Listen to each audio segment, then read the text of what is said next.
मला तर असं वाटतं की त्यांच्या गालावरून जे वारं गेलेलं आहे सगळ्यांनी मिळून भगवान बाबाला प्रार्थना करा. ठीक आहे, काय हरकत नाही. भगवानगडाचेच आता आपण जाहीर केलेलं आहे त्यांना, त्यामुळे तुम्ही काही टेन्शन घेऊ नका त्याचं.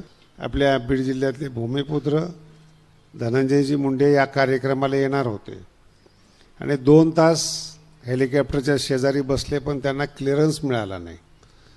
त्यांना येता आलं नाही कारण की त्यांचा दौरा रद्द झालेला आहे. त्याचं कारण असं आहे की ते किती घाबरतात लोक ही पण मला समजेना. जो काही भाग आहे तो एक भाग वेगळा आहे. क्लिअरन्स मिळाला नाही, त्यांचं निघता नाही आलं तिथून. जे काही हेलिकॉप्टर उडण्यासाठी परवानगी लागते बसून होते पण मिळाली नाही. ठीक आहे, काय हरकत नाही. भगवानगडाचेच आता आपण जाहीर केलेलं आहे त्यांना, त्यामुळे तुम्ही काही टेन्शन घेऊ नका त्याचं. मोठा कार्यक्रम करू आपण. त्यांना मला तर असं वाटतं की त्यांच्या गालावरून जे वारं गेलेलं आहे सगळ्यांनी मिळून भगवान बाबाला प्रार्थना करा. एवढी चांगली वाणी जी बंद पडली आहे ती सुरू व्हावी आणि पुन्हा पहिल्या पदावर येऊन समाज कल्याण त्यांच्या हातून घडावं, एवढंच त्यांच्याविषयी आपण बोलूया.